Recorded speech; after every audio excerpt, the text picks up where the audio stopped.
I saw the angels standing upon the ramparts of Jerusalem, their shields of light deflecting thousands of Jordanian bullets as if they were nothing more than a summer rain. Before my heart stopped on that stage in Silver Spring, I spent 82 years believing I knew the story of the Six-Day War.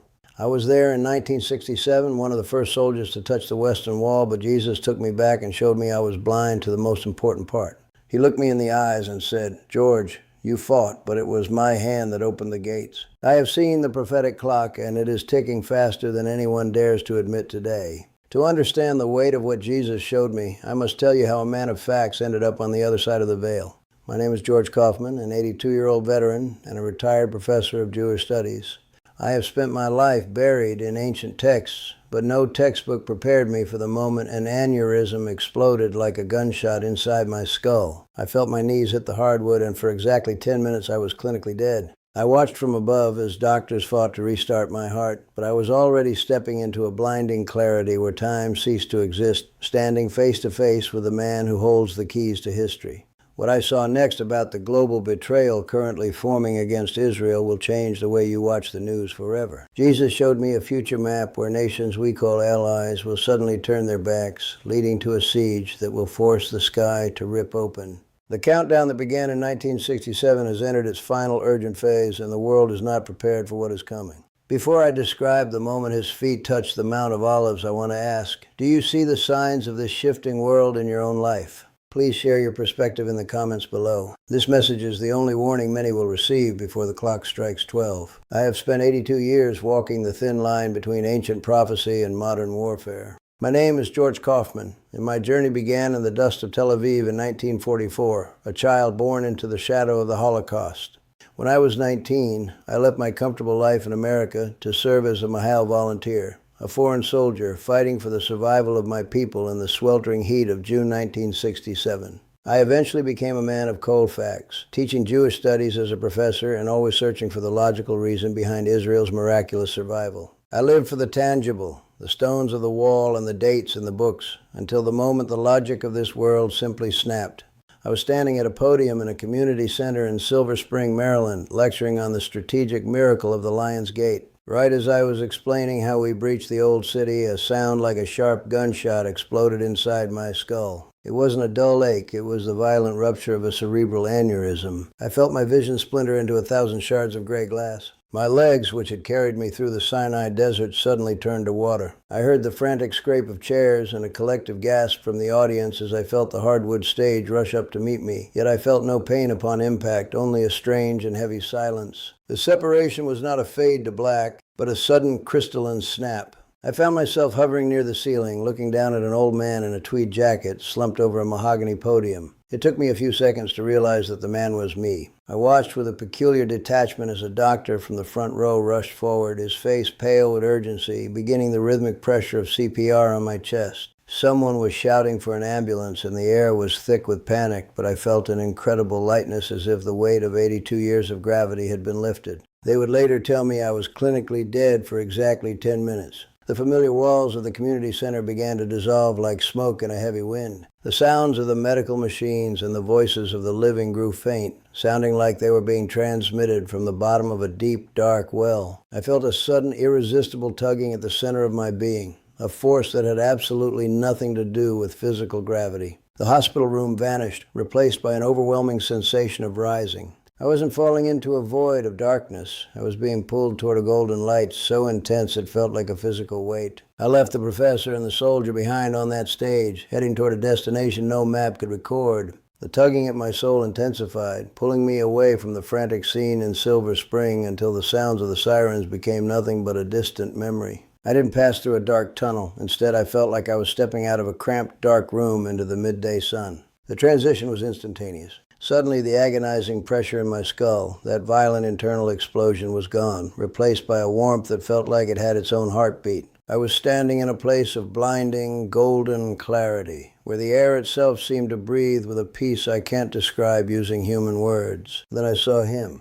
He wasn't the pale, blue-eyed figure I'd seen in Sunday school or the stained glass windows of European cathedrals. He was a man of the Levant, a true son of Judea. His skin was deeply bronzed by the desert sun, and his eyes were as dark and piercing as the midnight sky over the Negev. Just looking at him made the stars feel small and dim. My academic mind, usually so full of questions and historical dates, simply went silent. I couldn't stay on my feet. My knees buckled under a weight that wasn't heavy, but holy. I found myself weeping, not from sadness, but from a shock of recognition that went deeper than my own DNA. He didn't speak with thunder, but his voice carried the authority of a king who owns the very atoms of the universe. He called me by my Hebrew name, George, and in that one word I felt like every second of my 82 years was seen and understood. He reached out his hand, a hand that bore the calluses of a worker and the scars of a savior, and helped me stand. He told me that he hadn't brought me here just to rest, but to see. "I have things to show you, George," he said, "truths about your home and the time that remains." I realized then that I was about to witness something that would rewrite everything I thought I knew about history. Jesus didn't just tell me a story, he pulled me into the very fabric of my own past. Suddenly, the golden peace of the afterlife was pierced by the acrid smell of cordite and the choking dust of Jerusalem in June. I was standing on the cobblestones near the Lion's Gate, watching a younger, terrified version of myself, a 19-year-old Mahal volunteer, crouched behind a smoldering jeep. I remembered the weight of that Uzi in my hands and the sheer, bone-chilling cold of mortality as Jordanian snipers rained fire from the ramparts. But as Jesus stood beside me, the veil of human limitation simply dissolved, and I saw the battlefield through the eyes of the Spirit for the first time. What I saw on those ancient Ottoman walls made my breath catch in my throat. Every few feet along the stone battlements, there were towering, shimmering beings of light that made our elite paratroopers look like children. They weren't wielding swords or firing weapons. They were simply standing there with an immovable serenity, their very presence creating a ripple in the air. I watched as thousands of enemy bullets approached our lines, only to veer away at the last second as if hitting an invisible, curved shield of glass. Jesus looked at my younger self and then back at me, saying, "I was there that day, George. You thought it was paratrooper bravery, but it was my host that paralyzed the opposition." The air vibrated with a frequency that felt like ancient music as we moved closer to the gate. Jesus explained that the victory wasn't merely a strategic conquest or a stroke of military luck, it was a cosmic appointment. "I opened the gates because the time of the Gentiles was shifting," he told me, his voice echoing with the authority of the ages.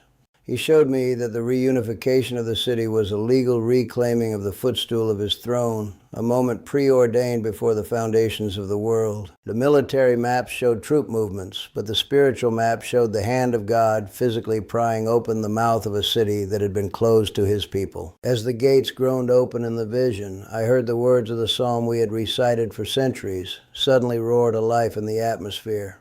"Lift up your heads, you gates. Be lifted up, you ancient doors, that the King of Glory may come in," Jesus whispered. And as he did, I felt the stones of Jerusalem actually respond to his voice. He anchored this moment in Psalm 24, verse 7, showing me that the ancient doors weren't just wood and iron, but spiritual gateways that had been locked since the exile. I realized that my survival in the infantry wasn't due to my training, but because the King of Glory had decided that history had to restart. Seeing the hidden reality of 1967 was enough to shatter my academic pride, but Jesus wasn't finished with the past. He wanted me to see the weight of the present. He gently turned me away from the smoke of the battle and toward the Temple Mount as it looks today, but something was different. Hovering over the Golden Dome was a massive, translucent clock, its gears so large they seemed to span the horizon. "The past was the signal, George, but the present is the countdown," he said, and I felt a chill of urgency that no desert sun could warm. What he showed me next about the time we have left made me fall to my knees in absolute shock. Jesus pointed toward the massive invisible clock hovering over the Temple Mount, and I watched as the gears, which had been turning since I first touched the Western Wall in 1967, suddenly accelerated.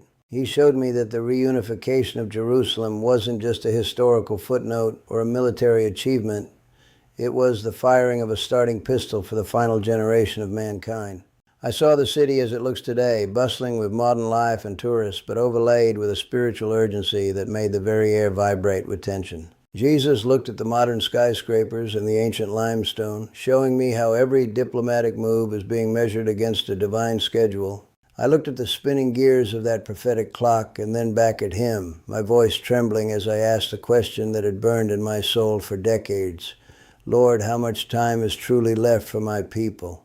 He didn't give me a specific date to circle on a calendar, but he gave me a certainty that chilled my very marrow. "George," he said, his dark eyes holding the weight of eternity, "this generation, the one that saw the paratroopers weep at the wall, will not pass until every word written by the prophets is fulfilled." He explained that we are currently living in the overtime of human history, a final period of grace. The scene shifted violently, and the golden light of the clock was replaced by a dark, swirling map of the modern world. I saw the nations of the earth gathered in high-tech boardrooms and grand international assemblies discussing the problem of Jerusalem with cold, calculating eyes. Jesus showed me a spiritual dimension where what we call global diplomacy is actually a coordinated, demonic effort to neutralize the city of the great king. He anchored this vision in the words of Luke chapter 21, verse 24, revealing that the times of the Gentiles are reaching their absolute limit. The political alliances I had studied as a professor were revealed as shifting sand. Then came the revelation that broke my heart. It made me wish I could look away. I saw nations that I, as an American and an Israeli, had always considered our firmest allies and most trusted protectors. I watched in horror as they suddenly turned their backs, signing treaties of convenience and leaving Israel completely isolated on the world stage. It wasn't just a standard enemy attack, it was a total global abandonment, a global betrayal that left the city surrounded by a coalition of every flag on earth. I fell to my knees, sobbing and begging him to tell me that I was seeing it wrong, but the vision remained. Jesus placed his heavy, scarred hand on my shoulder, and his touch was the only thing that kept my spirit from shattering under the weight of that betrayal. "In that day, George, I will no longer hide behind the shields of my angels," he said, his voice rising with the power of a coming storm. He showed me that this absolute isolation is necessary so that his glory can be the only thing left standing on the horizon when the end comes. He told me to tell the people not to trust in paper treaties or iron domes, but to look toward the sky. Our survival has never been about military hardware. Finally, he showed me the Mount of Olives, the very place where I'd walked many times as a young student. The sky ripped open like a heavy curtain being torn by an invisible hand, and I saw him descending, not as the suffering Lamb of the cross, but as the Lion of Judah. The moment his feet touched the summit, the mountain split in two from east to west, fulfilling the prophecy of Zechariah chapter 14. "I am coming, George, and I am at the door," he whispered, and the intensity of his gaze told me the visions were over. It was time for me to return. Jesus looked at me with a finality that brooked no argument as the golden light faded. "Go back, George," he said, his voice an anchor in the swirling eternity.